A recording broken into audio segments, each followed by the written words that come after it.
Welcome back to our new video.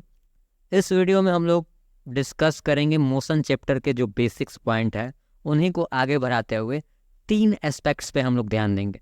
जो हमारा सबसे पहला एस्पेक्ट्स होगा वो होगा एवरेज स्पीड।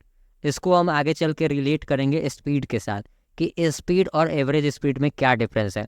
दोनों तो सुनने में टर्म एक जैसे लगते हैं और बहुत से बच्चे जो बहुत एडवांस लेवल का नॉलेज रखते हैं फिर भी उनको ये चीज़ समझ में नहीं आती है कि एवरेज स्पीड और स्पीड में क्या डिफरेंस है। अगर इन दो की पॉइंट्स को आप लोग अच्छे से समझ गए तो आप मोशन चैप्टर में बहुत आगे तक जा सकते हैं। उसके बाद हम लोग डिस्कस करेंगे यूनिफॉर्म मोशन के बारे में। तो चलिए वीडियो को स्टार्ट करते हैं। वीडियो स्टार्ट करने से पहले अगर आपको हमारी मेहनत पसंद आती है, वीडियो पसंद आता है तो हमारे चैनल को सब्सक्राइब करके हमें मोटिवेट ज़रूर करें। तो चलिए वीडियो स्टार्ट करते हैं। फर्स्ट ऑफ ऑल यहाँ आप देख रहे होंगे कि यहाँ मैंने लिखा है एवरेज स्पीड।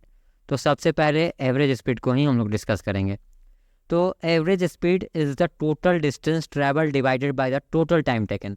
ये मैंने जो डेफिनेशन लिखा है वो बुकिश डेफिनेशन नहीं है, ये फार्मूला बेस्ड डेफिनेशन है। क्योंकि जो एवरेज स्पीड का हमारा फार्मूला होता है वो फार्मूला क्या होता है, ये फार्मूला बताता है कि टोटल जो डिस्टेंस होता है अपॉन में टोटल जो टाइम होता है। तो एवरेज स्पीड क्या हो गया हमारा total distance upon total time. तो इससे हम एवरेज स्पीड निकाल सकते हैं। जस्ट एज एग्जांपल के तौर पे मैंने यहाँ लिखा है कि if you drive 100 kilometres in 2 hours. तो यहाँ टोटल डिस्टेंस कितना है हमारा एग्जांपल में, यहाँ हमारा टोटल जो डिस्टेंस है कवर किए हैं हम लोग 100 किलोमीटर। उसके बाद जो हमारा टाइम टेकन टोटल टाइम कितना कंज्यूम हुआ है इस जर्नी में हम मेरा, तो ये 2 आवर्स लगा है। तो अगर हम इस फॉर्मूले के बेसिस पे जाएं तो d/t करेंगे तो 100/2 तो 50, यानी कि 50 किलोमीटर पर आवर। ये हमारा क्या है, ये हमारा एवरेज स्पीड है। अब वही थोड़ा सा इसको डिफर करते हैं स्पीड से रिलेट करके। तो स्पीड हमको ये बताता है कि speed is how fast something is moving at a particular moment measure as distance per unit of time. That means इसमें भी वही चीज़ है, हम लोग सेम फार्मूला यूज करते हैं, डिस्टेंस अपॉन टाइम का ही यूज करते हैं। लेकिन ये जो एवरेज स्पीड होता है वो लॉन्ग टर्म के लिए होता है। मतलब अगर कोई ट्रेन है, ये सपोज ये ट्रेन है, ये 4 बजे स्टार्ट होती है और ये पटना से कहाँ जाती है, आरा जाती है। तो पटना से आरा का टोटल डिस्टेंस जो है वो 60 किलोमीटर है। और ये ट्रेन 4 बजे स्टार्ट किया अपना जर्नी और पहुंचा कितने बजे, 7 बजे, यानी कि इसको टोटल टाइम कितना लगा, 3 आवर्स का टाइम लगा। ठीक है, यहाँ तक तो कोई दिक्कत नहीं है। तो एवरेज स्पीड क्या बताएगा, हम सीधे क्या करेंगे 60/3 कर देंगे, 20 किलोमीटर पर आवर की स्पीड से क्या हुआ हमारा ट्रेन चला।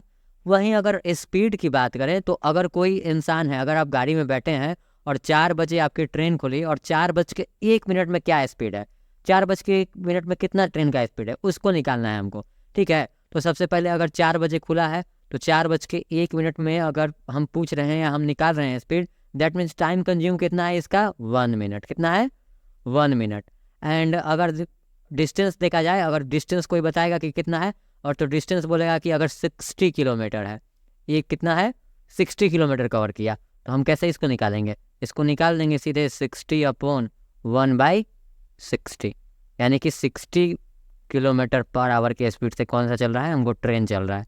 ठीक है, तो कोई पूछेगा कि स्पीड क्या है, तो स्पीड किसी से कम समय में उसका अगर हम वो निकाल रहे हैं कि कितना डिस्टेंस कवर किया है तो क्या करेंगे, उसको स्पीड बोलेंगे। और वही चीज़ अगर लॉन्ग टर्म में जर्नी के ख़त्म होने के बाद हम उसको एग्रीगेट करेंगे, दैट मीन्स क्या, वो क्या है एवरेज स्पीड है। तो ठीक है, यहाँ तक क्लियर है, क्लियर ही होगा। अगर क्लियर नहीं है तो कमेंट करके पूछ सकते हो।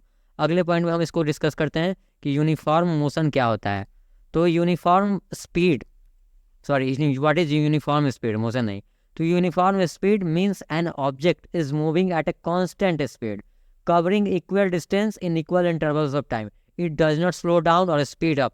The speed remains the same throughout the journey. That means what? जैसे एक ट्रेन है, मान लो कि ट्रेन नंबर 15026 ये है। ठीक है, ये फर्स्ट आवर में ये 20 किलोमीटर डिस्टेंस को कवर करती है, सेकेंड आवर में ये 40 किलोमीटर कवर करती है, थर्ड आवर में ये क्या करती है 60 किलोमीटर का डिस्टेंस कवर करती है, फोर्थ आवर में क्या करती है ये 80 किलोमीटर का डिस्टेंस कवर करती है। ओके, तो पूछोगे कि सर कैसे जानेंगे कि ये यूनिफॉर्म मोशन में है, तो इसका स्पीड निकाल दो। इसका क्या करेंगे, स्पीड निकालेंगे। तो क्या करेंगे, देखो जैसे कि नीचे से स्टार्ट करते हैं। मेरा टोटल कितना डिस्टेंस है, 80 है, टाइम कितना लगा 4, तो 24 ज़्यादा, यहाँ 20 किलोमीटर का स्पीड आया। फिर यहाँ निकालेंगे 60/3, इसका भी 20 किलोमीटर पर आवर आया। इसका निकालेंगे 40 को 2 से डिवाइड करेंगे तो क्या 20, इसका भी वही आया। फिर 20 को क्या करेंगे 1 से डिवाइड करेंगे तो 20, यानी कि टोटल जो हमारा स्पीड आ रहा है वो सेम आ रहा है। तो दैट्स वाई इसको क्या बोलेंगे हम लोग, यूनिफॉर्म स्पीड बोलेंगे। ठीक है, मतलब इक्वल टाइम में इक्वल जो डिस्टेंस होता है वो कवर करता है। इस स्पीड में मतलब ना तो इसका स्पीड बढ़ सकता है ना घट सकता है, ना कहीं ये स्टॉपेज पे रुकी है, तो इसको क्या बोलेंगे हम, यूनिफॉर्म स्पीड बोलेंगे। आई होप यहाँ तक तुमको ये वीडियो समझ में आया होगा। वीडियो अगर समझ में आया है तो चैनल को लाइक करके सब्सक्राइब कर दो। ठीक है, और मिलते हैं अगले वीडियो में जहाँ हम लोग नॉन यूनिफॉर्म मोशन और मोशन इक्वेशन, मोशन ग्राफ्स के बारे में जिक्र करेंगे। तब तक के लिए थैंक यू सो मच, मिलते हैं नेक्स्ट वीडियो में।